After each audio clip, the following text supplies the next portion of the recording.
Hi, all. I wanted to welcome you. Hopefully, I think we have a quorum here moving forward.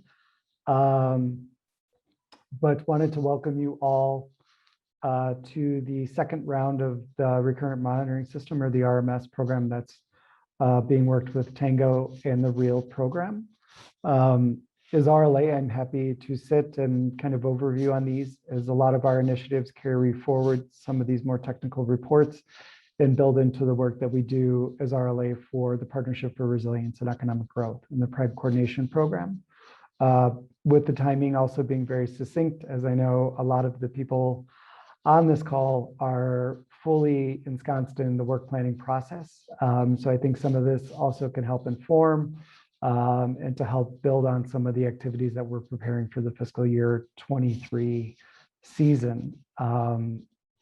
And so with that, I wanted to kick it over to Mark to kind of walk us through the presentation and the overview of the findings moving forward. So thank you, everybody. Over to you, Mark. Thanks. Thanks, Jim. Yes, so next slide, please. So what I'm going to do is start out with a brief introduction to, I think for most of you, this will be a quick overview or review of what we're doing with the PREG Resilience Impact Study and this recurrent monitoring system that we're going to be reporting the results from round 2 today. But just to remind everyone, so this is this RMS is part of a larger PREG Resilience Impact Evaluation that is being implemented by Tango International under the REAL activity. And this is there are several different surveys that make up this study. There was a previous PREG, well, we initially called it a REGAL impact evaluation that was conducted under 2012 to 18. We are now in what we call the PREG II impact evaluation, and this under this second study, we did a baseline in September of 2018. We had a first phase of the recurrent monitoring system, which was done 2019 to 2020, and we are now presenting the findings from the second round of the RMS2 study that is going through November of 2022. And then ultimately there's planned to be an endline survey conducted in 2023, which will be the final survey of this study. Next slide, please. So within the broader context of this resilience impact study, these recurrent monitoring surveys are designed to collect information in as close to real time as possible from a panel of households, and these are households are sampled from those households that were in the baseline survey. And basically, the purpose is to collect information about changes in these households as they are exposed to shocks over time. So we collect information about exposure to different shocks, and then what kinds of coping strategies are adopted by the respondents in response to those shocks. We also collect information about some of the key components of the different resilience capacities of these respondents, things that we expect to change over the course, between the rounds of these studies, of these surveys. Yeah, okay. And so, for example, we track things like changes in livestock holdings, receipt of any humanitarian assistance of different types, things like that. And then we also, as part of this, we capture information about participation in different kinds of PREG interventions. so that we can then look at how, differences across respondents in terms of their participation in different PREG interventions and how that relates to differences in their resilience capacities and their outcomes. Now, at the end of this survey, so after we've completed the 4 rounds, there will be a more in-depth analysis of looking at these questions about how the relationship between the resilience capacities of households in the sample and how the differences in those capacities affect their ability to recover from shocks, and then also how the participation in different kinds of interventions have influenced their household's resilience capacities and recovery from shocks and outcomes. Okay, next slide, please. And then just to sort of put you into the context of understanding the results from this round, let me just quickly give you an overview of the findings from the first round. So the first round was conducted after the onset of the severe drought affecting northern Kenya, and so not surprisingly, we found very high levels of food insecurity, and the information identified a widespread occurrence of other sort of downstream shocks following on from the drought, things like high levels of loss of animals through starvation, migration, things like that. From the qualitative information, there was information from the respondents that there was a feed fodder provision programs are in place, but from the household surveys, few participants, at least in our sample, in those.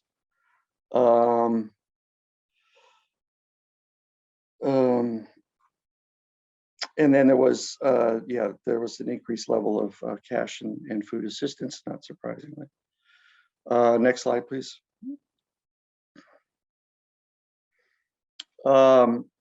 Absorptive resilience capacity increased from the baseline in 2018, but this increase was, not for sort of maybe sort of negative reasons, I guess you could say. Basically increased reliance on formal and informal safety nets. And adaptive capacities, which were already pretty low at the baseline, deteriorated, and transformative capacity was unchanged from the baseline. So already in the first round, we were seeing pretty negative results from the exposure to the drought that had already hit the survey area at that time. Next slide, please. So just briefly, what we're going to do now during the rest of this presentation, I'll turn it over to Stephanie, who will be presenting the descriptive findings. And then we have, over the course of the presentation, we'll be stopping to ask questions. And we particularly would like to ask the participants to think about the findings that we're presenting. How do they correspond with your experience and your understanding of what's happening on the ground? And any sort of additional contextual details that you may have, insights that you may have to help us to understand the findings that we're sharing. Next slide, please. So again, we're presenting the results from the second round of this the RMS2 study. And as I said before, we will be conducting more in-depth analysis to look at the relationships among program intervention or participation in program activities, resilience capacities, recovery from shocks and outcomes. But that will be done after we have the 4 rounds of data. What we're doing today really is giving you a descriptive presentation of the findings that have been collected in round 2. Next slide, please.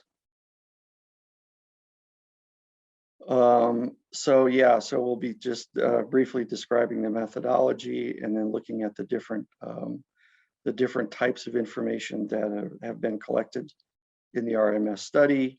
And then we'll have breaks at points throughout the presentation where we'll open it up for discussion, as you can see here in the slide. Next slide, please. Okay, with that, I will turn it over to Stephanie to present the findings. Thank you. Thanks, Mark. Next slide, please. I'm Stephanie Martin. I'm a senior analyst on this project. I started at Tango with the PREG I evaluation of the REGAL programs in 2012. And I've been looking at them for a long time. So we're going to talk first about the quantitative and then methodology, and then about the qualitative.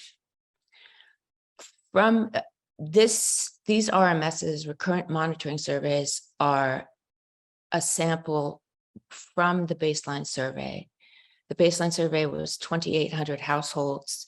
We randomly select about 800 of them and follow the households over the course of a year through a shock and see how they respond to the shock and their use of coping mechanisms, and most importantly, how program participation or receipt of services for PREG or a PREG, PREG-like, we can't attribute it because there are lots of actors in the field, affect their resilience capacities and their outcomes. This is the second of the RMSs. The first one was 2019 and 2020, I think. In both of these and in the baseline, the American Institute for Research, which was formerly Chemetrica, did the field work. They did a really great job. Next slide, please.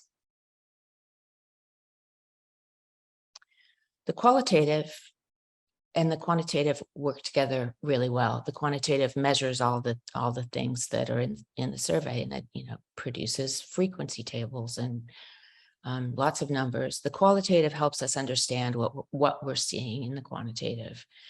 In the qualitative sample, we sort of staggered it across the 4 rounds so that we're not, both because of time and budget, and so that we're not burdening respondents.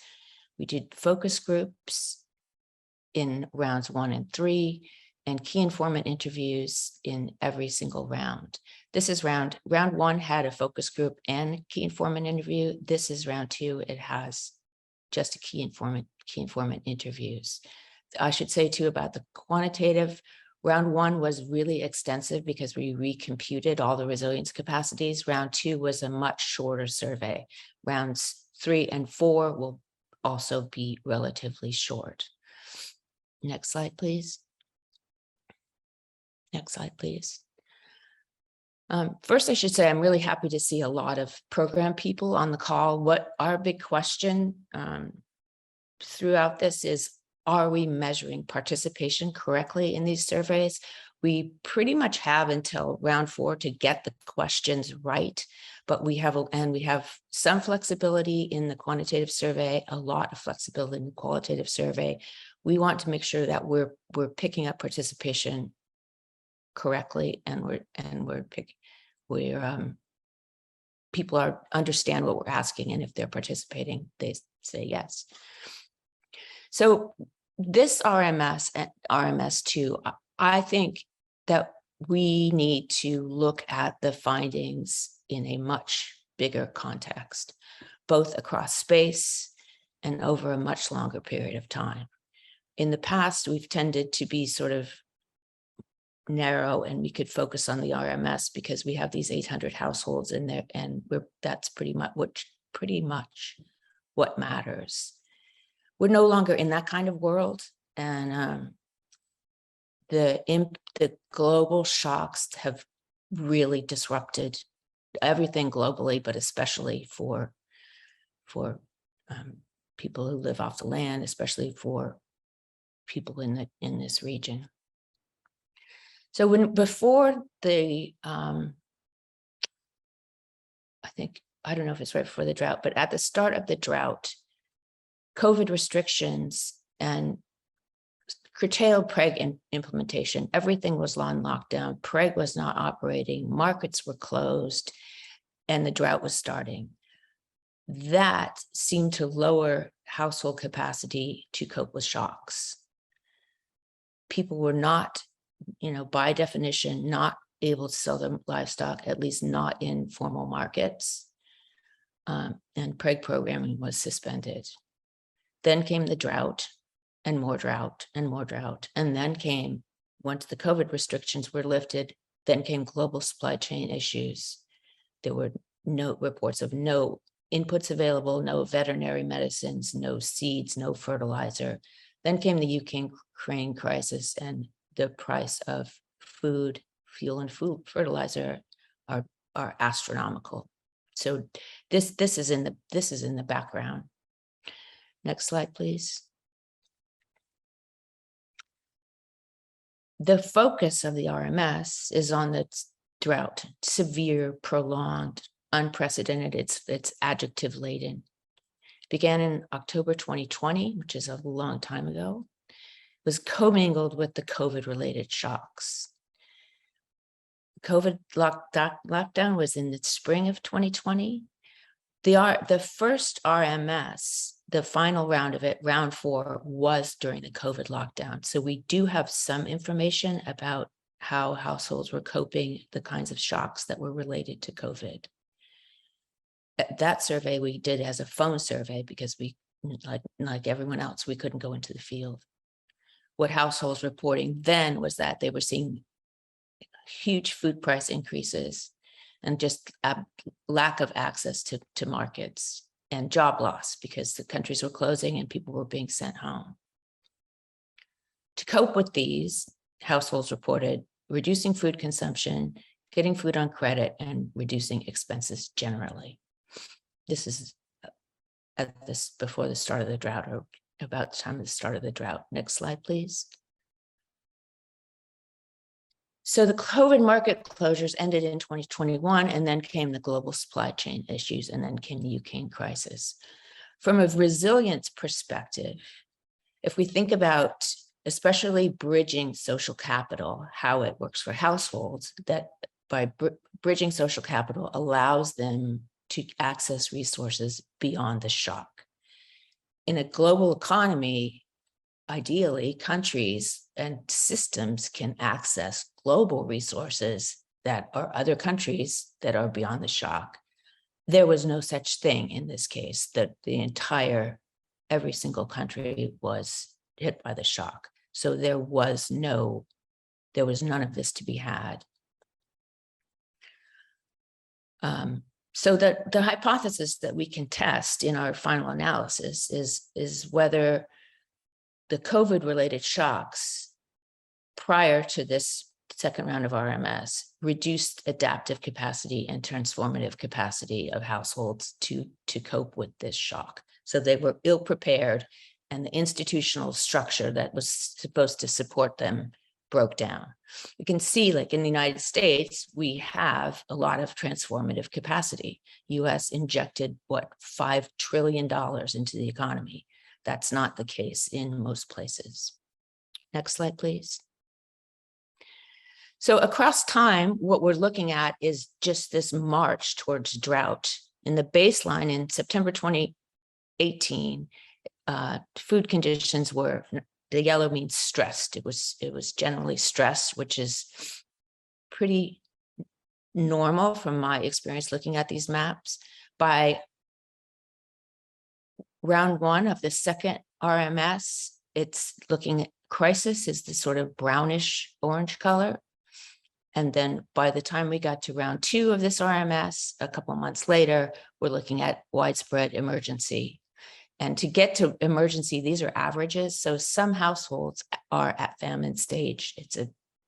Because there's a little bit on either side of the distribution. Next slide, please. The other thing to keep in mind, especially looking at the RMS2 findings, is that there's the seasonal calendar and where to place these surveys in terms of harvest, rains, and what to expect from the data. The baseline was during the lean season. RMS round 1 was during a failed short rain season. RMS round 2 was during a failed long rain season. Round 3 will pick up again and match up to the baseline in timing. And then the final round will be in the end of 2022 and complete a year of RMS surveys. Next slide, please. So one of the food security measures is the fees, the food insecurity experience scale. And these columns show that it increased from the baseline to round 1. Over this, the columns show how the households that are moderately or severely food insecure. They total so that in the baseline, about 71% of households were moderately or severely food insecure, and 81 to 82% in the RMS rounds. Most of the households in this group are severely food insecure. The interesting thing is that the baseline was measured during the lean season, and the RMS 1 and 2 are much higher, significantly higher, and they're measured in what was not supposed to be a lean season. Next slide, please. We have these devastating quotes from the qualitative work. In one participant said that a man died because he had only gone 4 days without, he'd gone for 4 days without eating anything. He was only taking hot water.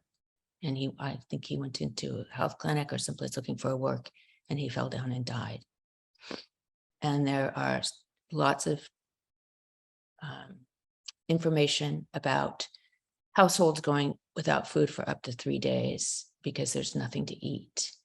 And usually during rainy seasons, even if there's no harvest, people can eat wild vegetables, but there's nothing to put, because of the drought, there's nothing available right now. Next slide, please. We looked also at shock exposure. And these are the top 3 shocks. You can see increasing food prices, which is the orange on the top, and drought affect almost every single household. And those are going up in every survey round. Livestock disease is peaked in round 1 and is at pretty much the same level in round 2. One KII, people some people are aware of, they see the link between prices and the Ukraine situation. And the fuel price increases are affecting farmers who can't afford to buy fuel to pump water from rivers or from wells to the farm. And livestock deaths continue. They were high in round 1, excuse me, and they're continuing. Next slide, please. These are the next round of serious shocks. The scale on the left is a little bit different so that we can see them. They're less reported by a smaller percentage of households. The human disease that is on the bottom, the light blue that went up and down. Part of this is COVID. Part of it is just a lower reported incidence of diarrheal diseases and measles. The input prices is the blue at the top. That has also looked like it went down. Part of the reason for that seems to be that there are just no input. So people don't report that as a shock because they can't even buy inputs. The qualitative reported a different finding about diseases. They see an increase in disease, and a lot of them are stomach diseases, and in some places people are attributing them to sharing water with livestock. Next slide, please. From the qualitative, we also learned that in places where people use boreholes, community members are going in and digging them deeper and deeper to try and find water. There was one scenario where 3 people were buried alive when they were trying to get water during the drought. The soil around the boreholes is very sandy, and the boreholes are very fragile. Next slide, please. This is a graph of shock severity. We measure severity for each of 32 shocks by asking households, how did this affect your ability to get food, and how did this affect your income? The response scale for each of those goes from 1 to 3. So for each shock, households can total 6. We add them together, and that's the severity for that shock. This graph doesn't necessarily show severity. What it shows is that we have topped out on this measure, that we're no longer, the scale that we're using doesn't accurately measure shock severity, that almost everyone is reporting 6s. This is the worst ever. We need to think about rescaling this, which is an unfortunate event on the ground. Next slide, please. From the qualitative, this picture on the right is of a riverbed. The KIIs reported that they received some rain, but it was insufficient. Marsabit was already reporting a 5th season of drought, and the livestock deaths and water shortages just continue. People are attributing food prices to fuel prices and to the Ukraine crisis. Next slide, please.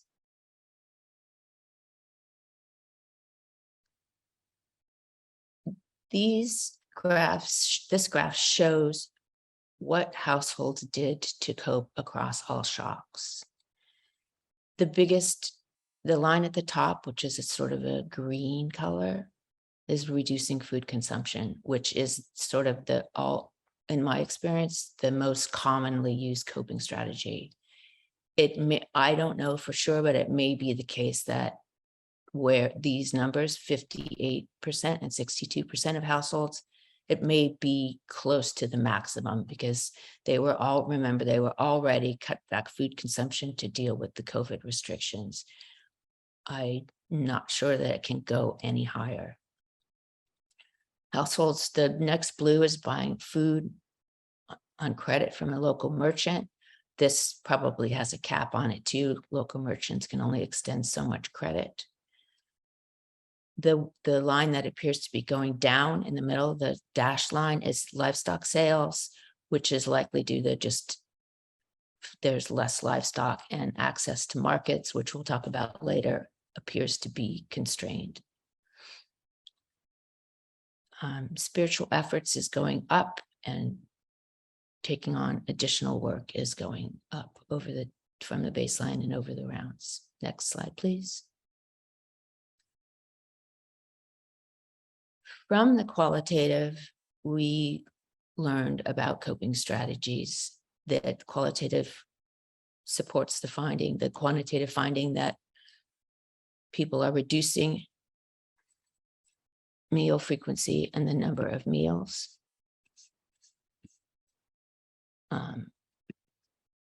So I'm looking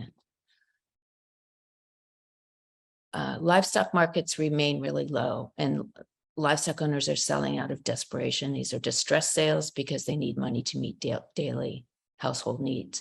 We learned in round 1 that most of the animals are in no condition to be sold. A lot of them can't even make it to the market to be sold without dying. We are seeing that some households, increasing percentage of households are receiving food assistance from the government and NGOs. But people generally are very frustrated with the lack of transparency and how agencies are identifying vulnerable households, that they feel like they're also vulnerable and they're not getting any food or cash support. We saw in round 2, because it was right before the election, that political campaign people were giving out food and cash. Next slide, please. Key informants also report that increased conflict because of just a shortage of resources. There are lots of disputes over land and water, and there's been a lot of livestock theft. Pastoralists continue to migrate with their livestock, but often, most of the time, fail to find better grazing, and livestock herds continue to die. Next slide, please. So this is another measure that we use as an outcome. It's the self-reported recovery from shocks. And households say whether they recovered to be the same as before the shock, better than before the shock. And on the other side, they did not recover. And I forgot what the bottom one is. The interesting thing about this is, like the shock severity measure, we are at the bottom. Like, whether we're measuring this correctly, we don't know. We never thought that we were going to have to change the scale. Of the work that I've done, analyzed the Somalia drought in 2016, 2017. Recovery from that was much higher than this. Households on average reporting 8 to 10% reported that they would recover. That looked abysmally low at that time. This is, for most shocks, it's at 0. Next slide, please. So we can take a break now and talk about these findings and whether they make sense to people, especially people who know way more than we do, work in this field, and how you see it differently, or how this confirms what you know.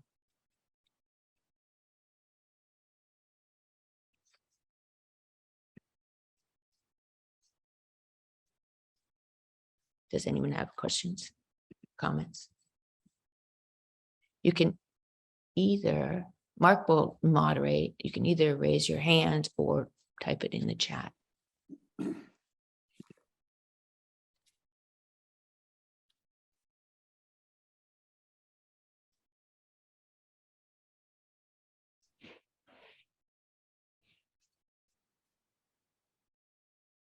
Okay, James. Yeah, this is James Kamunge from World Food Program, but secondary to the State Department for the Development of ASALs. First of all, thank you very much for this very nice presentation, because it is on arena of resilience measurements. Because I think basically what we are all trying to do is ensure that communities have got capacities to deal with the shocks as they come. And we know maybe that we are trying and we are doing a lot of efforts on this. The question is where our ability to understand whether we are building the right capacities or not. So this is a very important topic, actually, very important. And so I'll just make comments maybe for things that, the way I see things, or a few, my initial reactions. First reaction, because you asked us to check whether the context is right, and also some information whether it's making sense or not. I wanted to bring in the issue of the context a little bit. And the context I wanted to check is, I think during this period, I think this is round 2, there was a lot of, particularly in the areas of arid and semi-arid areas, there was this shock, desert locust infestation in the arid and semi-arid areas, leading to loss of grazing land, compounding the drought, reducing the availability of pastures much more. So, but looks like this did not come in as part of the shocks that community reported. Maybe they think it is not that significant, but a lot of resources were used on that. So, wanted to check whether it was low or not low. And Stephanie, when you are talking about the shock exposure, Mhm. I also realized that you talked about communities, or maybe one of your measure was the delayed assistance as seen as a shock. Well, would we consider that one to be a shock or to be a late response type of a thing? Is it considered to be a shock? That's a question from my side. And on the methodology, some of these things I'm just trying to check. There is this predictive capacity. I think you have really focused well on absorptive, adaptive, transformative. The ability of communities to predict, or even the government to predict, maybe for better absorptive capacities, because the more you are able to predict and get the more you can be better, have adaptive capacities. And I'm saying this with a feeling that we have been doing better in terms of at the national level to predict, and maybe, but this is a research question, maybe at the community level, have they been able to predict? And again, Stephanie, on the issue of, again, on methodology, but this is my own problem now, but maybe you can throw a bit of light on this. When we are thinking about capacities and abilities, the issue of magnitude, because now in Kenya, we are dealing now with, compared to before, high level of, okay, the number of shocks are even increasing, bad ones like COVID, desert locusts, meaning like they are bigger. So when you are even trying to compare it maybe with the baseline or even PREG I, with the new entrance of new big ones like the COVID, how we are going to be able to compare that before, like and like, to understand the capacities. Because now if before only droughts and dry were what people are dealing with, now comes in the COVID and all these many high food prices of the 5 high magnitude, like you say, with very poor bridging from even other countries. How that one works in terms of the methodology. So, okay, I'm doing a lot of blah blah here, but yeah, these are some of the questions that are in my mind at the moment. But thank you very much for this presentation. Over. Okay, thank you. From that, I have several questions. The first was about the locust. We did not see that very much in our data, which may be, I mean, I'll look at it again. We asked about crop pests. It may be because so few households, especially around 2, were planting crops. It might have been more than 12 months before the survey. So do you remember the date of the locust infestation? But it's on my, list of sort of at the onset of the drought. First came the drought, then came the locust. It was just a cascade of shocks. No, it's like it continued for a long time. I think they were declared, it was almost declared, it became insignificant at the beginning of this year, 2022. Okay. But I think 2020 and 2021, there was a lot of investment from development partners. Okay. Even the government, it was like a significant, completely significant in the country. Over. Okay. Thank you. We'll look at that more closely.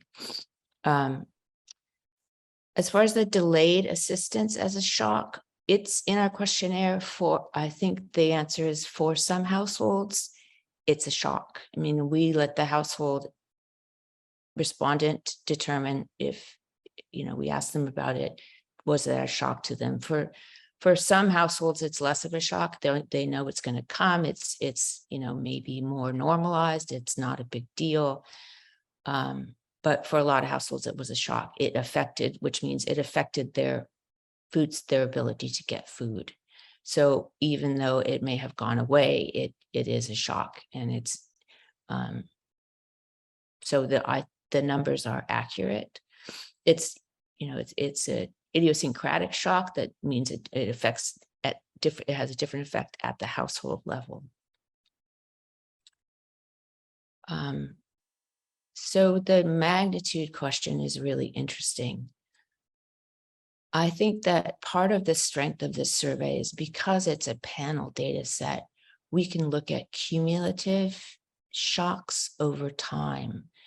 The results from this study are generalizable to the ASAL region if we use the baseline and not beyond that. So I think that we will be able to see, I think we'll be able to measure the magnitude of the shocks, both in number. When we talked about the severity measure being sort of capped a little too low, but I think with panel data and the cumulative reporting of this shock, that we can account for a lot of that. In a lot of surveys, the shocks over the course of the RMS, the shocks wane or go away. So I don't think we're going to see this. And I think we're going to see, unfortunately, because it's so severe, we are going to see it's going to be harder to get the food security indicators up. The other thing is that's the strength of qualitative data, is that the qualitative findings can look at that. That's a great question. We can put that in our next round of qualitative inquiry and start asking people about that. So we can use both data sources to look at that. I have a question back for you about WFP, which is, before this round of PREG, my understanding was that WFP was doing a lot more humanitarian assistance and emergency work, and then went to development programming. Is that correct? And then has WFP gone back to emergency programming in the drought, or is that kind of shift happening? And is that still part of WFP's mission, or are they doing all resilience programming now? Yeah, you are correct. That WFP current strategy is more on resilience programming, capacity building for resilience, but not much on humanitarian assistance. But now with this level of drought, starting from something like 2 months ago, I'm not in that line, we have gone back to supporting the government on relief assistance, because you also realize the humanitarian assistance can also support in the absorptive capacity to reduce the effects on the long term, so that people don't engage in too much negative coping mechanisms, undermining the long-term sustainable development. So we have gone back, I think, in the last 2 months. Okay, wow. But also reminding you again of my question on the predictive capacity, because I don't know whether it is part of the 3 or not. Thank you. Okay. So you're saying, actually, can we move this question to the end of the discussion?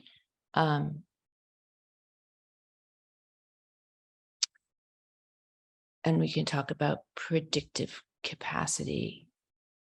So wait, when you say that, you're saying your ability to predict outcomes based on capacity, or your ability to predict capacities? No, ability to predict a shock. If you know there's a drought, okay. If you know that there's a drought coming well ahead, right. You can do more saving storage and all that, and you're able to absorb the shock much better. Right, I agree. And I think too that I can't imagine anyone anticipated the duration of this shock, and that, it would come on top of an already COVID shock. So, sorry, this is Mark Langworthy. If I could just jump in here, I think one thing that we do look at, and I think perhaps this can be another sort of direction of predictions that can come out of the findings from these RMS studies is, and also from the baseline is, we do see that there's particular patterns of what we call downstream shocks that follow on from drought in particular, or as one instance. So I think that we are, and we're seeing those those downstream shocks sort of coming increasingly into prevalence through over the RMS. So I think that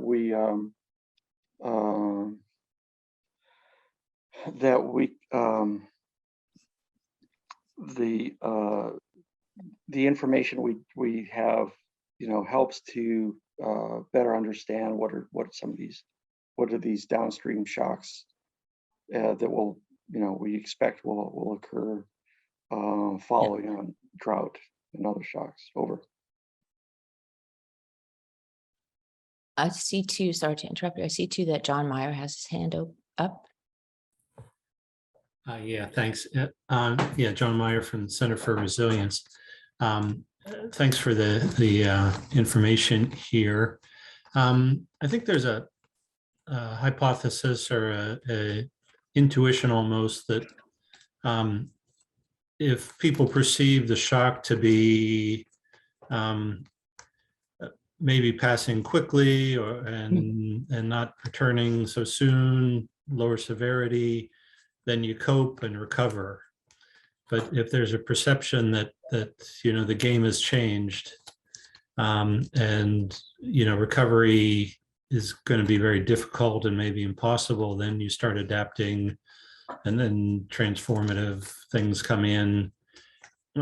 Are you looking at, is it possible to look at adaptation in that light? Because people are talking, I've heard end of pastoralism as a kind of radical quote and things like this, and the need for adaptation to deal with these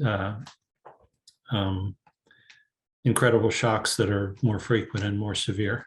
Over. That's really interesting. That's another question we could put in our qualitative. That what we measure in the quantitative survey is about aspirations and people's sense of control over their future and their destiny. I haven't looked at those data in thinking about this.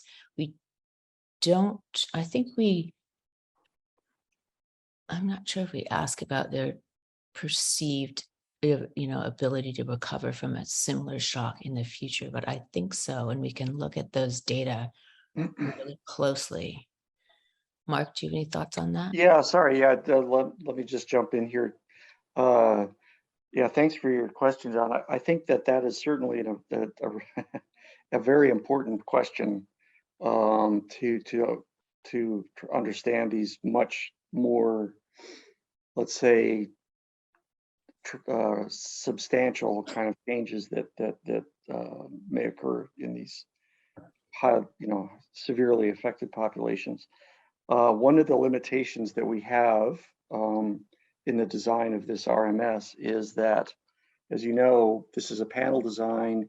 So we're basically we're collecting informations that have been that were initially identified in the baseline that are in the PREG intervention area. They are predominantly rural, and so we're sort of tracking those same households over time, and we interview them. We go to the communities where they originally were at the time of the baseline. If households leave basically to, let's say, move to urban areas, then they fall out of our sample for the RMS. And so I think that this is a limitation that we need to acknowledge in the design of this RMS, that we don't really capture these kind of transformations that households may undertake, where they physically move from their home location and, you know, sort of try and find a new livelihood somewhere else. So that's a very important question. It's one that we're, you know, the design of this study can't really capture that fully. Having said that, though, I think we can, I think that's certainly an important question that we can try and capture in the qualitative study from key informants and from focus groups about, you know, their knowledge about other households that have left. Over. Yeah. This is Stephanie. We can empirically model it with a survival model, but we won't know why households move. We can, you know, predict the kinds of households that will move. But I think that's a great question, and we can go probably somewhat down that road in answering it. Thanks. Okay, thank you. I think we can go to the next slide. Is that right? Am I missing anyone? Okay, this section, next slide, please, is about resilience capacities and their components.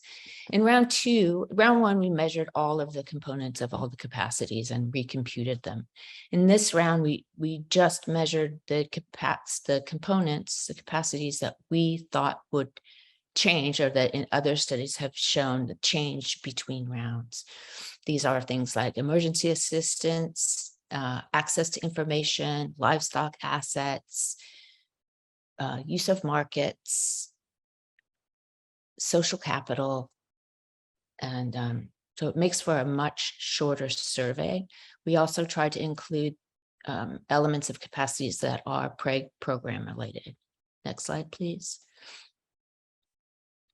So what we saw when we looked at emergency assistance is that this is the percentage of households reporting receipt of these various kinds of assistance from NGOs or government in the past 3 months. The only one that is up is food aid. This is a little surprising to us, and we're not quite sure why only 1 in 3 houses is reporting food assistance and cash assistance. And then my other question is that my understanding was that the Kenya government went to cash transfers from food assistance, and whether that's ongoing assistance, the cash transfers are ongoing assistance, or whether they're also part of emergency assistance. So we're interested in better understanding, are these findings correct? First of all, because sometimes households report that they're getting nothing, hoping that they're going to get something. And second of all, how did it, especially the food aid and the cash aid, work together? The other thing is looking at the 4th set of columns, the livestock fodder and feed. Very few households report receiving it. And we had a great comment in the last round 1 presentation about, well, there's just not enough and there's too much livestock. And I hadn't considered it, but you know, the livestock are highly dispersed, and getting the livestock matched up with the fodder, even if there was enough, would be very difficult. Next slide, please. So the qualitative pretty much supports what we found in the quantitative, that cash assistance is mostly going to households that are determined to be vulnerable, that it's not, for the most part, it's not coming in as a monthly transfer. It's coming in every 3 to 6 months. And households are receiving a sort of a lump at a time. And then the people are expressing a lot of frustration over who's considered vulnerable and why aren't they vulnerable. We looked at livestock assets.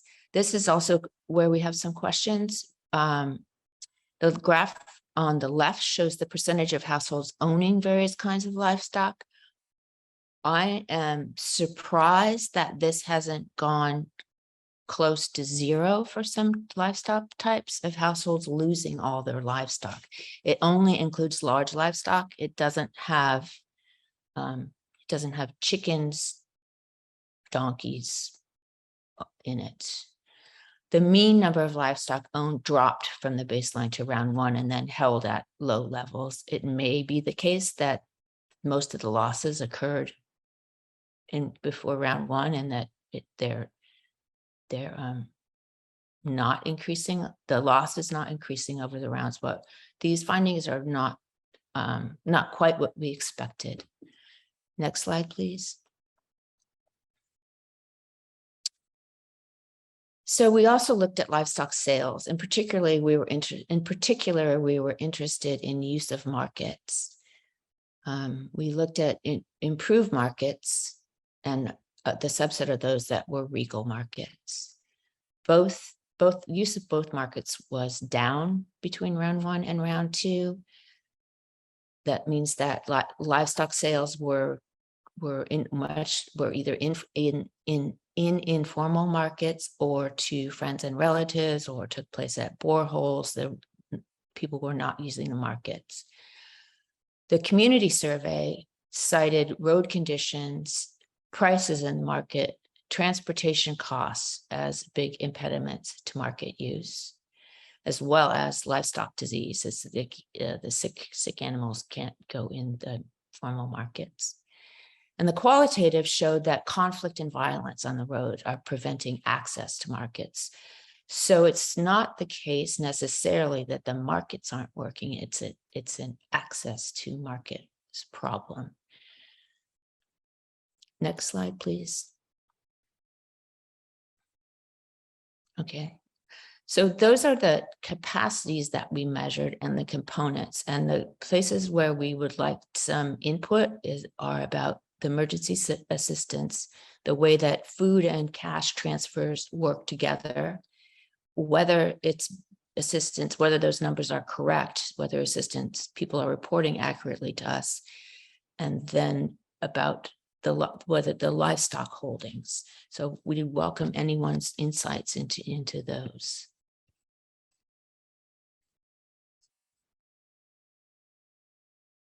Oh, this is a question. What is the difference between regal and improved markets?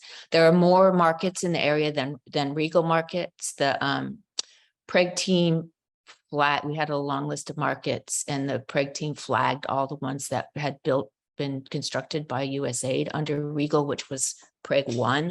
And then we had multiple markets per county. And then there was also a category called unimproved markets, and then sale to friends and relatives. So the regal, I'm not sure how many, someone on the PREG team can tell us, but they were built under PREG I as part of the regal program.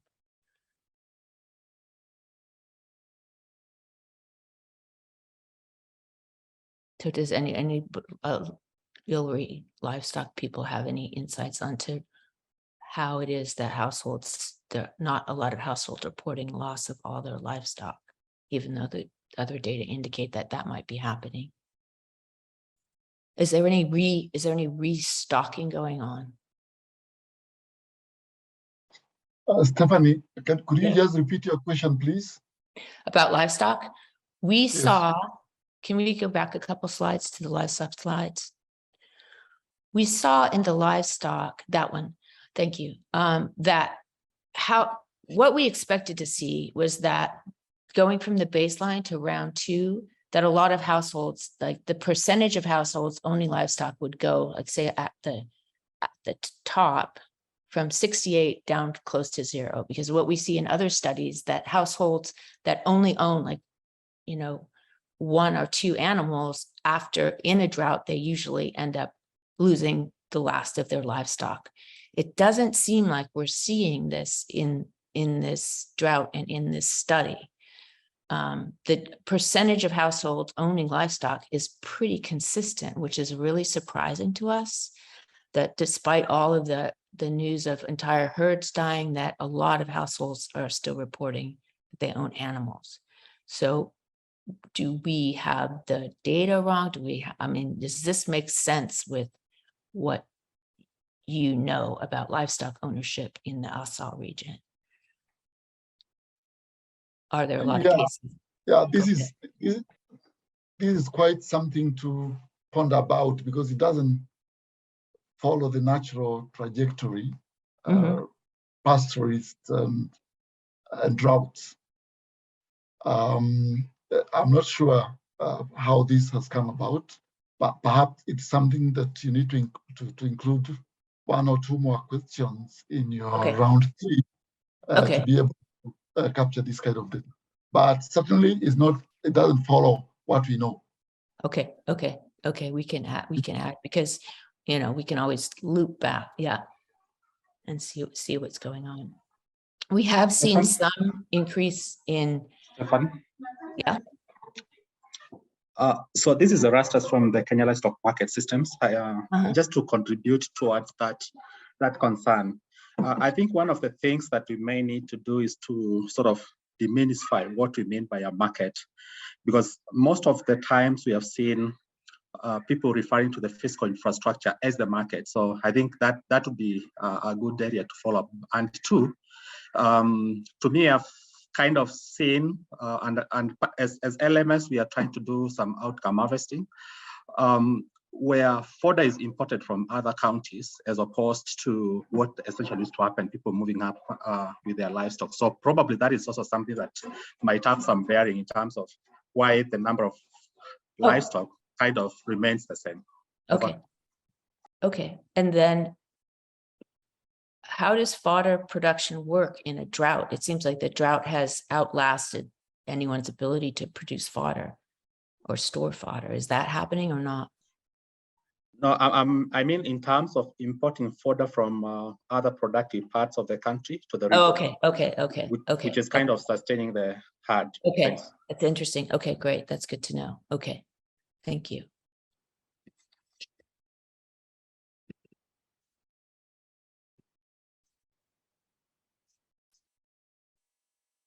Does anyone else? Okay. So next slide, please. This is the section where we really welcome feedback from the PREG people. We have one report of Nawiri going in and doing nutrition programs for children under 5. And Nawiri is registering beneficiaries to receive cash assistance. It seems like at the start of RMS2 was when we heard from various people and from our quantitative enumerators that programs were just starting to register people for cash assistance. Next slide, please. We saw in round 2 that these are findings that we're not sure if they make sense or not, that the producing crops decreased from 14% of households to 6%, which may completely be seasonal and drought related. So we also saw, this is the story that works, that makes the data make sense. Whether it's true or not was where we need some feedback. So the percentage producing any of the crops dropped, as well as the use of PREG promoted crop practices. And a lot of the reason, we think, is because the practices are things like rainwater harvesting and flood-based technologies and crop rotation, and you need rain and you need crops to do this, and there were neither. Well, we also saw households, we ask about information that households receive and who they received it from. This in other studies has shown to be a really powerful boost to resilience capacity. But we saw in this that fewer households reported receiving information related to crop production. I don't know whether the information from the NGOs and from the programs is not going out anymore because it doesn't make sense to send information about, for instance, one is about rainfall prospects, that why continue to send out rainfall prospects in a drought.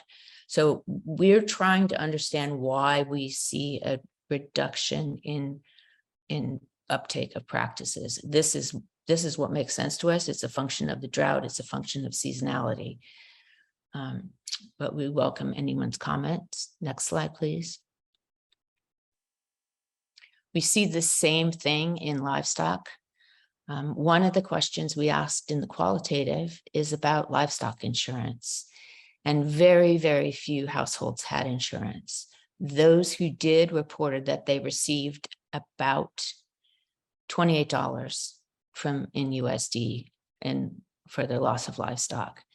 The amount they received, they used satellite imagery to determine the payout based on what they saw in green, but the green showed up that was an invasive species.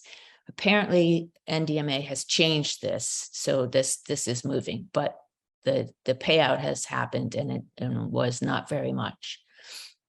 We see also the same thing like we did for crops, that participation in livestock programming is down, maybe just because the livestock are sick, and the other thing, information about livestock health, livestock prices, and grazing conditions are down. Whether the information is going out and people just aren't using it, or it's not going out anymore, would be important to know. Next question, please. Financial services, we see that there's not, it's not surprising, there's not a lot of money in the system. Households report that they're unable to save, that the VSLAs are very underfunded at this time. A lot of people, especially youth, were using mobile loan applications to get money, and most have been blacklisted from the sites. They're not repaying the money on time, or just not repaying their use. They're acting like children with access to money. And there's no way to pay it back without a job and drought. Next slide, please. So to summarize sort of what we've talked about, that prior to the drought, households were already under huge stress from COVID. The workers were sent home and the remittance were down. Teen pregnancies are up, which is going to have massive long-term impacts on women. A lot of children, all the children are out of school. A lot of children have not gone back to school. These are long-term, brewing problems. During the drought, even though the COVID restrictions ended, global supply chain issues exacerbated downstream shocks. Food prices went up. They were already going up. They continue to go up. And now there were shortages or just no crop and livestock inputs. In the community survey, almost every veterinary center said they had no vaccinations. And the Ukraine crisis just magnified all these. And the main imports are food, fuel, and fertilizer. They're all in short supply. Next slide.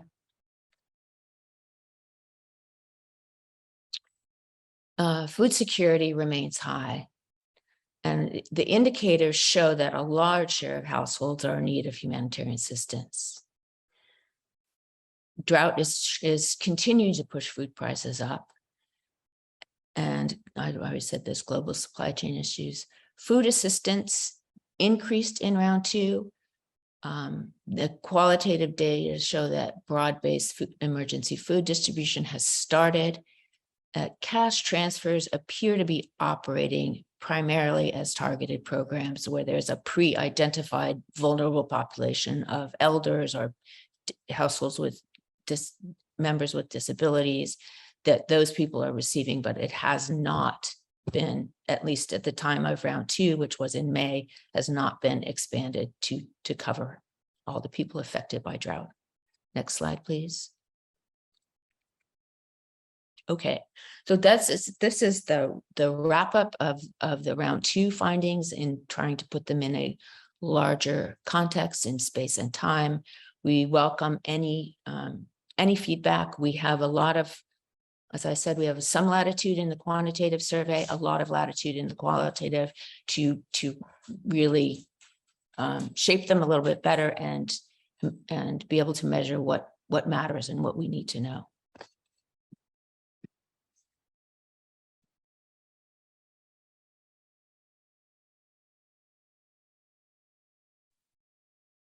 Stephanie, Yeah.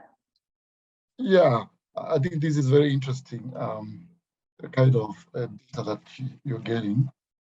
As you think of moving into round 3, I think it will be interesting to find out how the twin effect of COVID-19 and the prolonged drought vis-a-vis school dropouts have impacted on global issues like radicalization of the youth.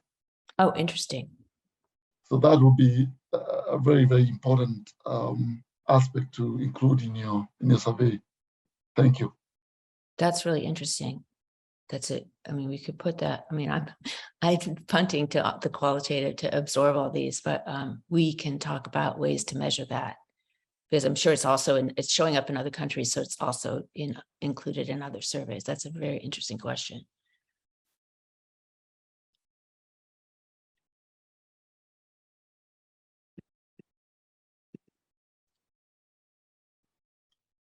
Stephanie, this is James Kamunga again from WP Kenya. Still, also, maybe this is not the intention, but wanted to see, are you trying to do any relationship between PREG 1, PREG 2?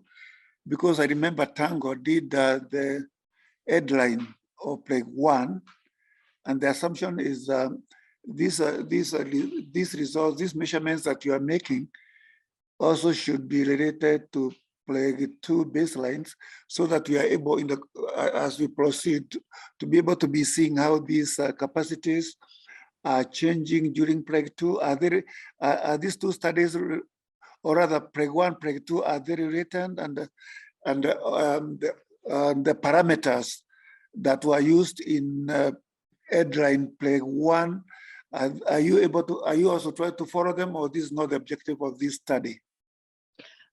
Mark can answer that better than I can, but the PREG 1 end line was also the PREG 2 baseline. So we did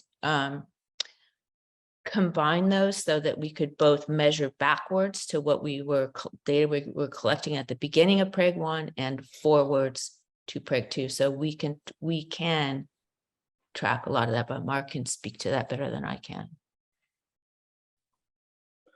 Hi, sorry, I was actually in the midst of typing a response to another question. The question is about linking back to the PREG 1 data. Is that the question? Okay, I come in. This is James Kamunga from WP Kenya.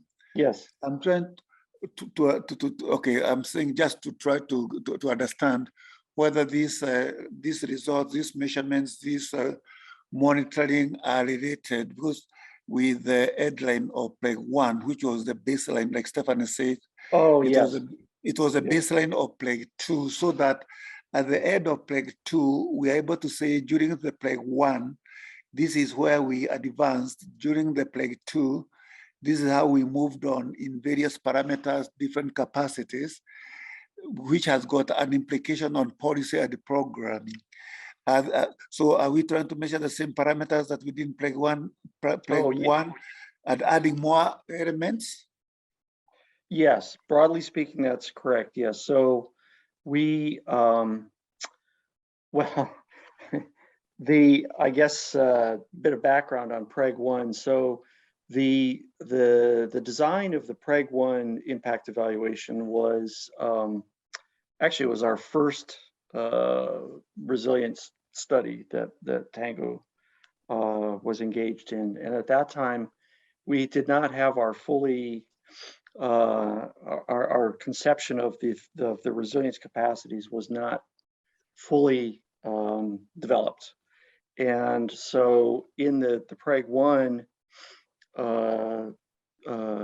questionnaires, we collected information about not all of the dimensions of resilience capacity, but to extent possible, we have,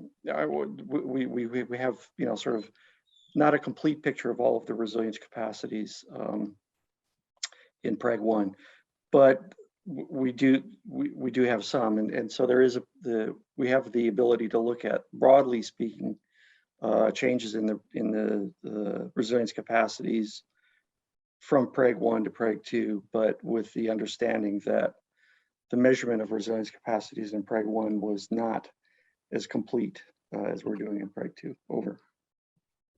Okay, thank you. Well copied. Okay, Martin has his hand up. Yeah, thank you so much. My question is on the money. I think like when we are talking about money that people are receiving, we gave a figure of 8,000. I want to understand to say, was this average of amount that people were mentioning, or we have a cap within the PREG of how much was the highest for institutions or lowest, or this was a combination of what the PREG partners were giving plus what the county government is giving? I just wanted to learn about that. Thanks. From our end, maybe Hannah can answer that. It came from the qualitative data, and then I think the PREG team will know better about how that is supposed to work. So Hannah, do you know if it was a mix of sources or if it's anything about that amount? Yeah, thanks, Stephanie. I don't know, the sources were not clear from the qualitative data. I do know that that 8,000 was a lump sum that they received. And so I think it was supposed to be 2,000 each month, but they had received it as a lump sum of $8,000. Yeah, but perhaps the PREG team would have more info about the source.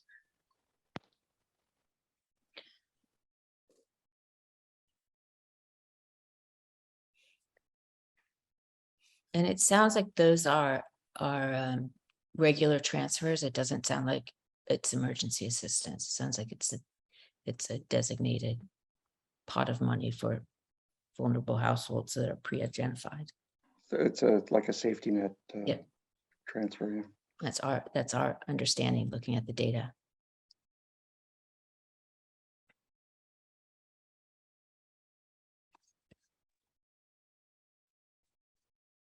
Hi, Stephanie and Mark. This is Maya from the Real Award.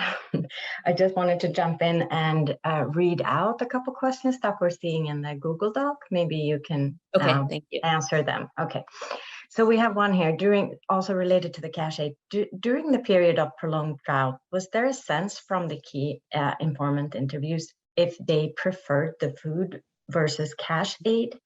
In the last 4 to 5 years, cash aid was preferred, but in certain echo chambers, it was discussed perhaps cash was not as effective given there was nothing to purchase. Great question. Hannah, did you see that in the data? Yeah, I was just typing up a response to that. So there wasn't really a discussion about a preference for cash over food aid. There were more challenges mentioned with the cash aid, specifically if people lost their ATM card or had difficulty, withdrawing money from the financial structures to actually get the cash aid. But it wasn't, most of the challenges were not related to ability to purchase items or things like that. I guess the other challenge that some KIs mentioned this round was the belief that households who received regular cash transfers were becoming dependent on the cash transfers and were hesitating to search for employment or other livelihood options because they were relying on those cash transfers. Over. Okay, and then there's a follow-up to that. To add to this, the current inflation, how has this affected the cash aid? Does it show that there is a need to increase the amount for cash transfer as the cost of items have gone high? I think that's a question for the PREG team, but maybe anyone from the government. I can chime in just with two things. We know cost of production across the Northeastern region, the ASALs and the PREG communities has increased. A lot of that is, passed down cost of fuel and other transport costs that you alluded to earlier.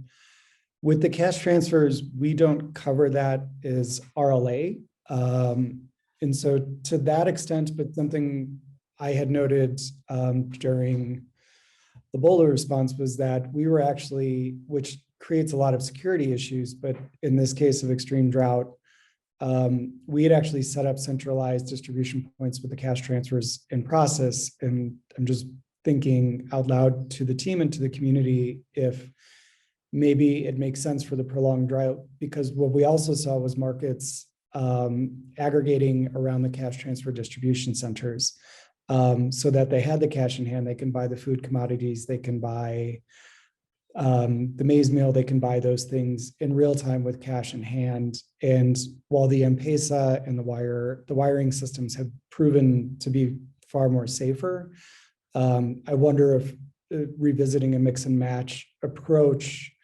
given the extenuating and extreme circumstances of these droughts, might be something to weigh going into the next rainy season, so to speak, but again, a continuation of the ongoing drought.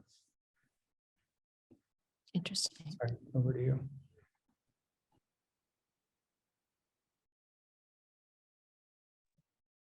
Lenny has their hand raised. Sure, thanks, Stephanie. And just to the question around the cost of living and there's a need to increase the cash transfer. Absolutely, yes, because while we are grappling with the cost of living and the cost of goods in the rest of the parts of the country, access is easy. When it comes to Northern Kenya, as soon as the price increases in the high value and high basket areas in Northern Kenya, it is worse because first they don't produce, they only rely on transport and also wholesale selling of products. So they are suffering twice as much as the rest of the country. Thanks. Thank you. John, you had your hand up. John Meyer. Yeah, thanks. We heard quite a few times that services or systems were maybe failing to provide the services that they normally would do, or people weren't receiving or weren't interested. Yeah, I think USA Kenya has supported a lot of market resilience work, and you didn't quite phrase it in those terms often or at all, but I wonder if you're seeing anything related to market resilience that PREG is doing well or not doing enough of that has its kind of secondary impacts on household resilience. The two are kind of tied together, as we know. That's interesting. Mark, what are your thoughts on that? Yeah, so I think that we did look quite explicitly at the access to the markets that were supported under Regal and then PREG, the physical market structures, and we use those as sort of a proxy for investments in market systems, I guess. And we have seen that for various reasons, the use of those markets has declined, right? In part because of COVID restrictions based on the COVID pandemic, and on the demand side, I guess, reductions in people's own the livestock that people have. So we did try to sort of capture the market systems investments, at least in the context of those physical market investments that were really a key part of the market systems investments, at least initially under Regal, and then have continued under PREG. So at least in terms of the respondents' interactions with those markets, we do have that information. Over. All right, thank you. I think we're at our time.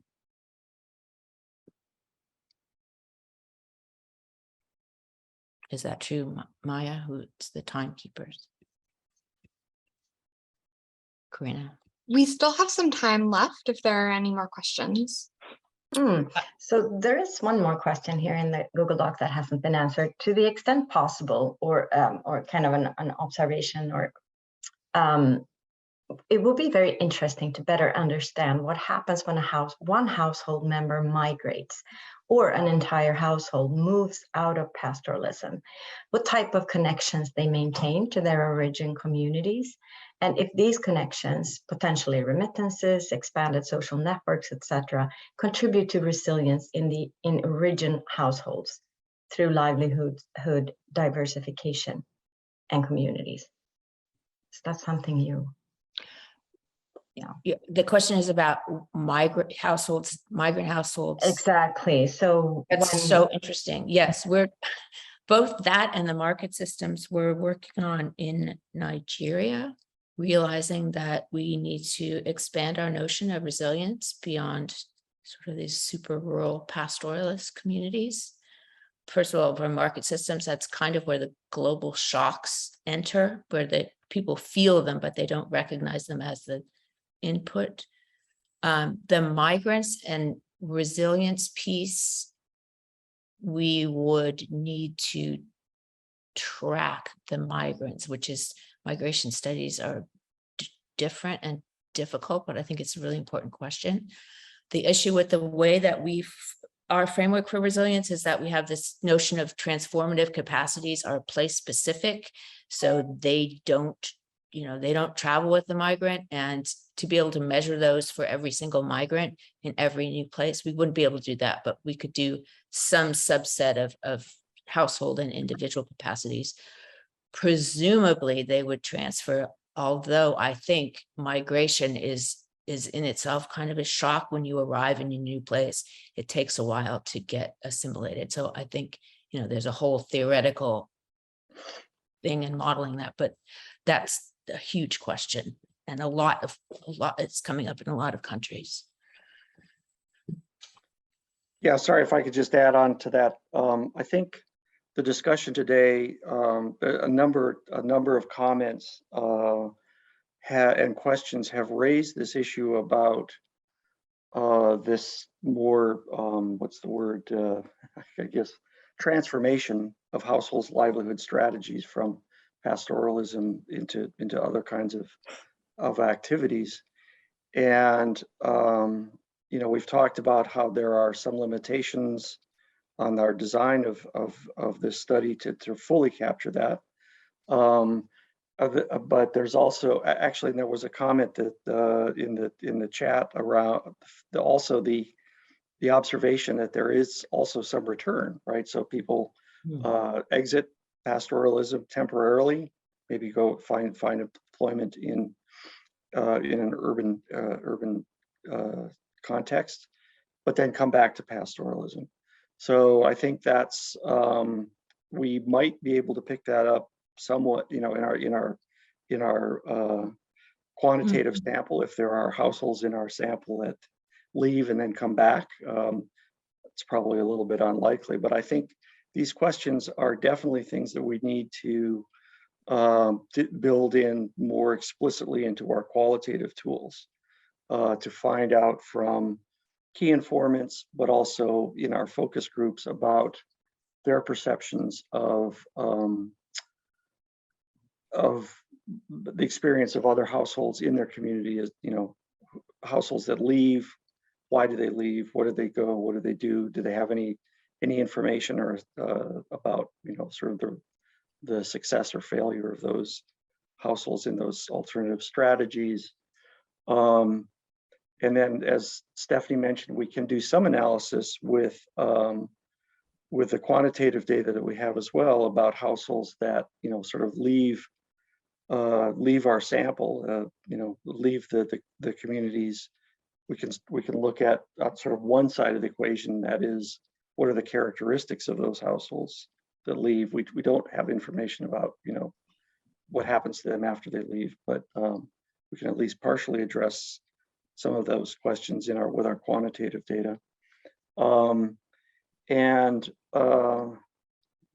Yeah, so I think it's been the comments and questions around these more sort of structural changes that households make in terms of their livelihood strategies is very interesting. Obviously, with the current the long-term deterioration of conditions for pastoralism, this is becoming an increasingly important sort of strategy. And so I think that it's well noted, and we will use this information to review both our quantitative, but particularly our qualitative tools. Thanks. Venny has their hand up. Sure, I just wanted to touch on the question of migration and possibly some proxies that you can use to measure the issue of migrating households. And so I thought one of the questions maybe you might include in your next study is the issue of remittance, because of the social nature of pastoralism. As people migrate, they also don't forget the fact that they've left households behind. So maybe you may want to know if they're receiving any remittance, and if they are, what is the source of the remittance? Maybe 1 or 2 questions around that will say something about the issue of migration. Thank you. Venny, do you think we've tried to collect remittance data in Somalia, and households did not, they underreported, and then it was really erratic, so it was not accurate? It seemed, at least there, that households were incredibly reluctant to report remittances. We have remittances as in our survey in 2 places. I think it's livelihoods and coping strategies. I'm just wondering what your experience is with remittance questions. We have not had great luck with them. I actually think it depends on who is administering the questionnaire, because it's a more probing, because sometimes people don't respond because they think if they respond yes, you will cut on the cash transfer. So there might be some innovative ways of going around the question. But as far as I'm concerned, most of the questions we've done in ourselves of Kenya and Northern Kenya, actually, the greatest percentage of the income comes from remittance. Okay, that's really interesting. That's really interesting. We didn't know that, and we don't see that. Sure. Sorry, Stephanie, maybe one thing that we've had, not very good experience with trying to get quantitative information about the amount of remittances, but we could maybe think about getting more information about the source of the remittances.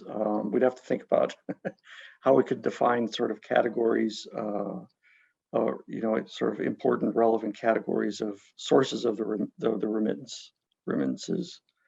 And perhaps that's something we could explore more in the qualitative component as well. I wonder if there's any macro data about, transfers, not into households, but aggregated up of wire money, electronic money coming in. Monica had her hand up. Thank you very much. Sorry, I've been on and off. My connection has been having a challenge, but I just wanted to comment on this issue where a pastoralist loses everything and goes to other alternative sources of livelihoods. Around Kenya here, I work with the State Department for ASALs in Kenya, and especially around Nairobi, you'll find quite a number of members of pastoral communities doing other businesses like hawking and all that. But there's evidence that when they accumulate some little income, they always go back to pastoralism, restock again, because to the pastoral communities, pastoralism is more paying than these other businesses. And also because of the cultural nature of these pastoral communities, there's a lot of attachment to animals.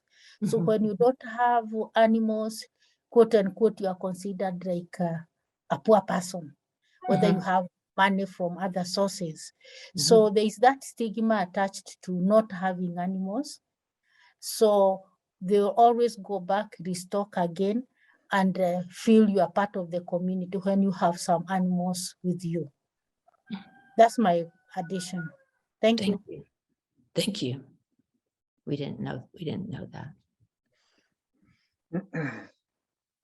Erastus has their hand up. Thanks. Mine is not a question, but a comment. Of course, probably it has been implied in the presentation around what some of the policy decisions that are taken by the government have. I think to me, in terms of the presentation, I think it's an area that needs to, or rather warrants better or deeper kind of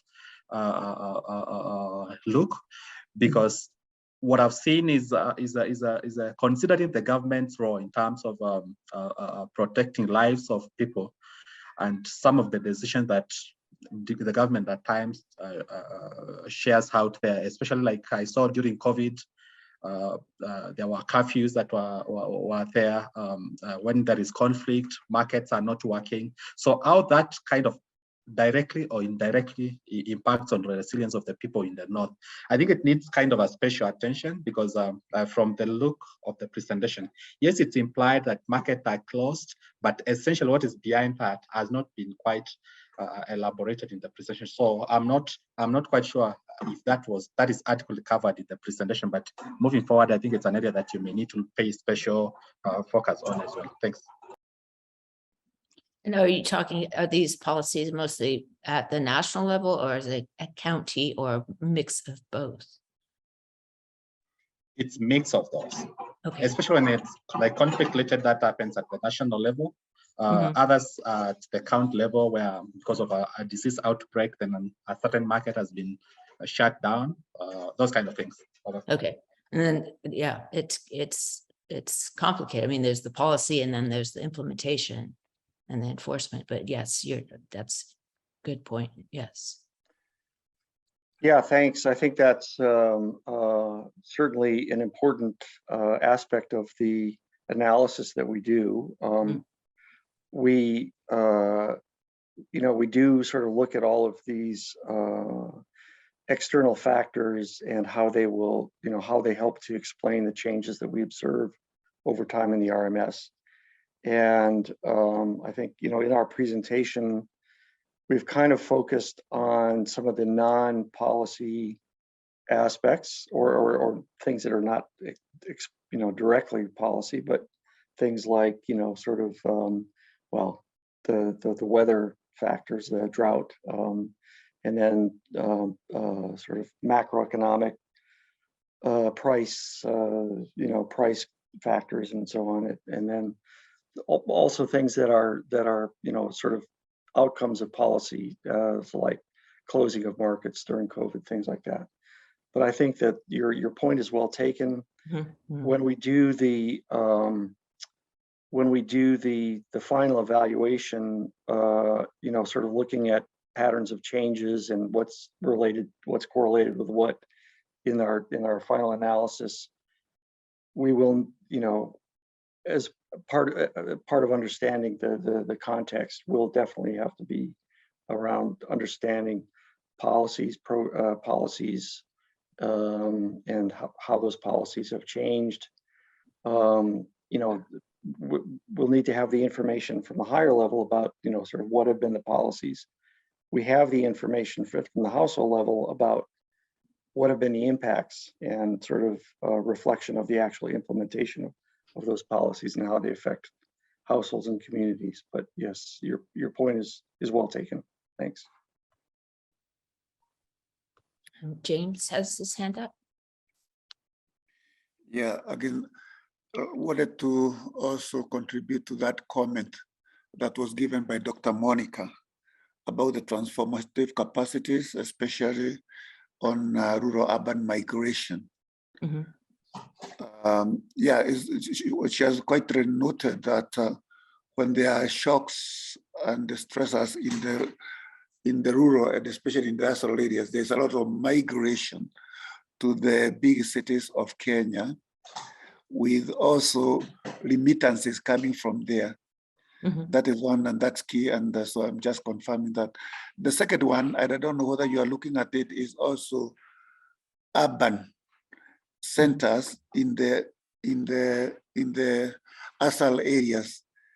These urban centers are really growing, and even the livelihoods are also changing towards those livelihoods there, particularly for people that are quasi-pastoralists. It might be a good idea for you to check on the impact of the shocks and stressors in transformation into these urban settlements. And it's rural urban, meaning like those urban centers, cities in the rural areas. Some of them big, medium, and some of them down in the rural areas. And so there's that transformation that is taking place in the ASALs, and it might be good to throw right on that as it relates to resilience. The second point I was also wanted to check is also we feel like there's a lot of gender issues and transformation and decision making, and also because of more gender rules, a lot of decisions and activities and capacities being built around that. Whether that was part of what you wanted to look at and comparing it, whether it's changing with the time. Over. Yes, thanks. With regard to your second point, in the baseline and then the endline survey, we will be looking at changes in those gender issues, women's empowerment, women's engagement in decision making. We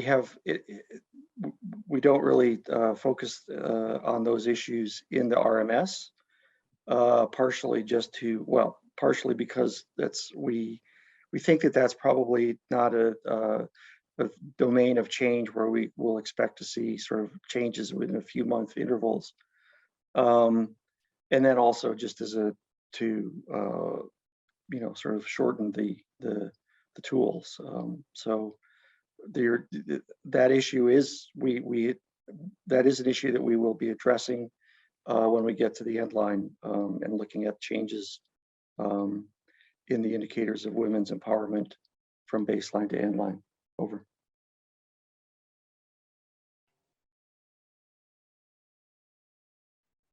Monica has her hand up.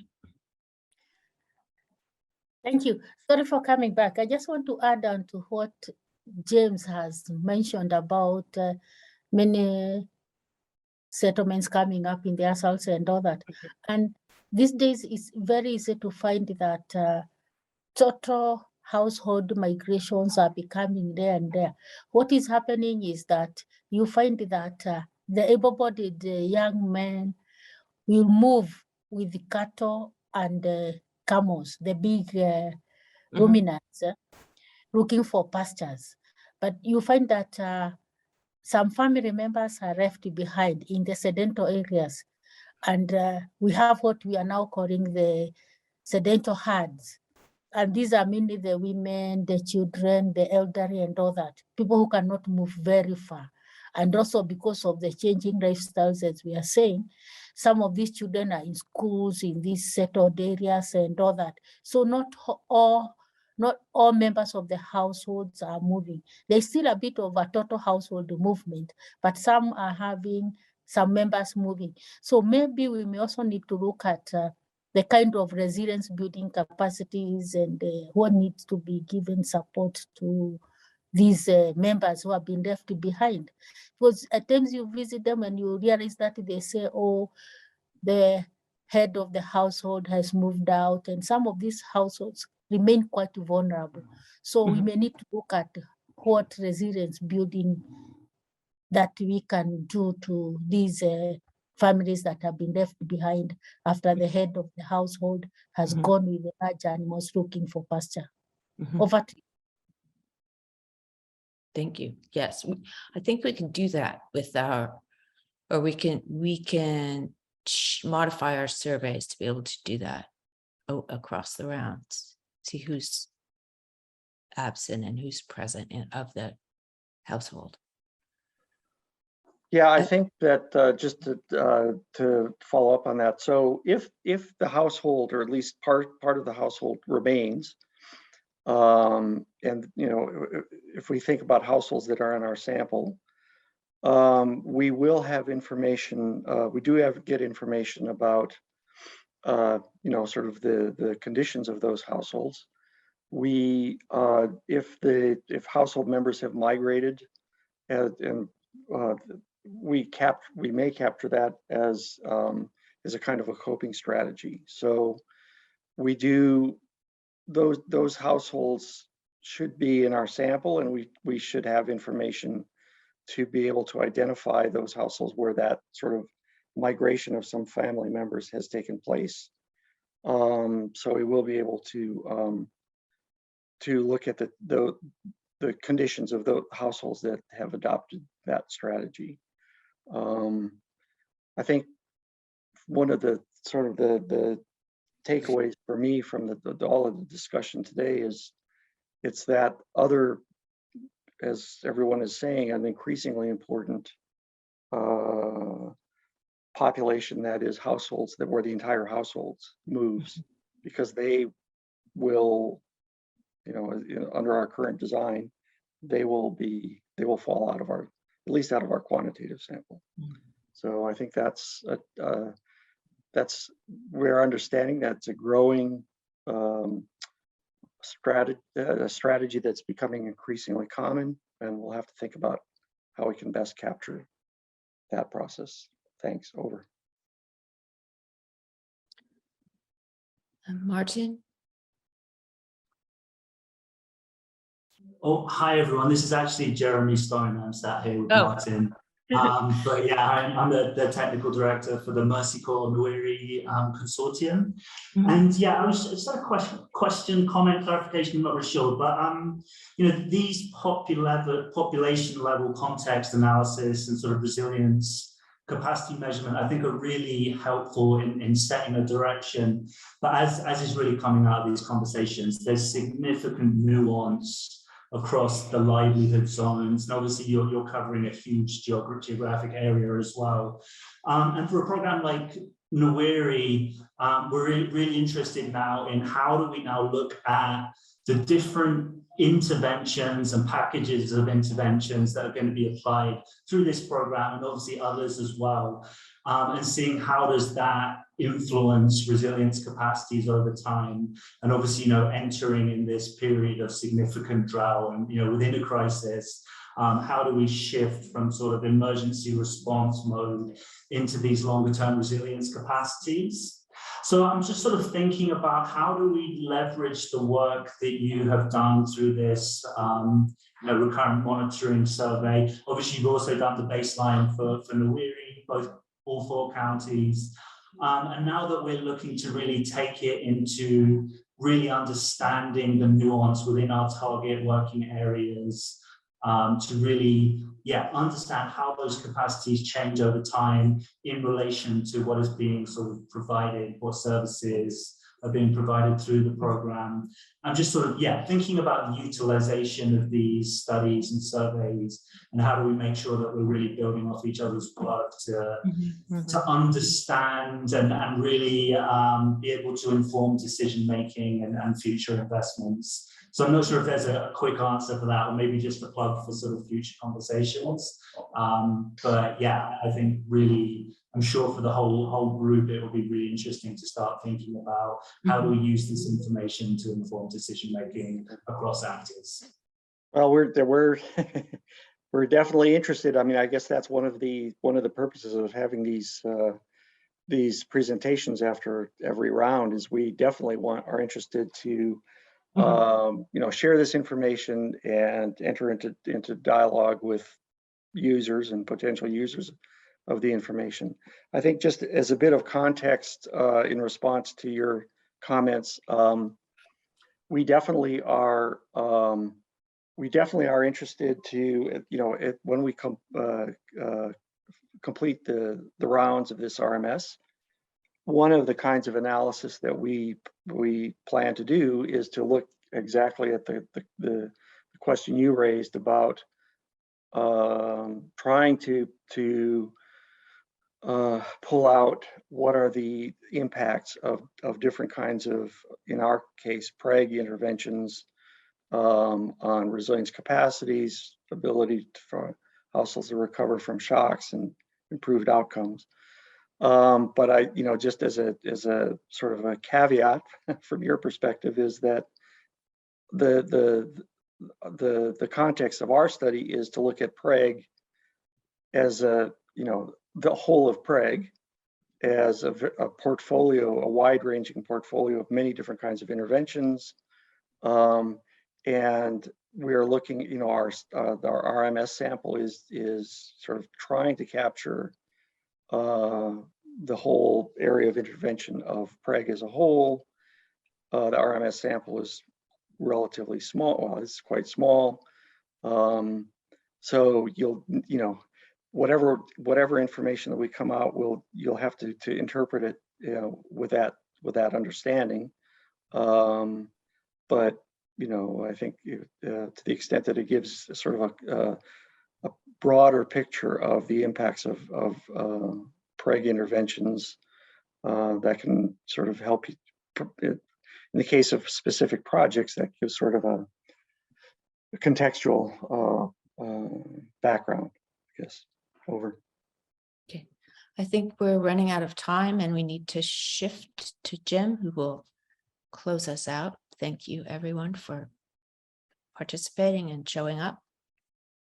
No, I think just to build on that, I do want to express thank you to RMS for providing the humbling findings of that, and then for the discussion in terms of ways we can build on this from the resiliency community in efforts to be better on this, while recognizing that there's been ongoing shocks and stresses, be it the locust, the prolonged drought periods, the COVID-19 response, that this is clearly a system that is being taxed to extremes that have, to this extent in the findings and the way they're looking at even the reporting, unprecedented in this time.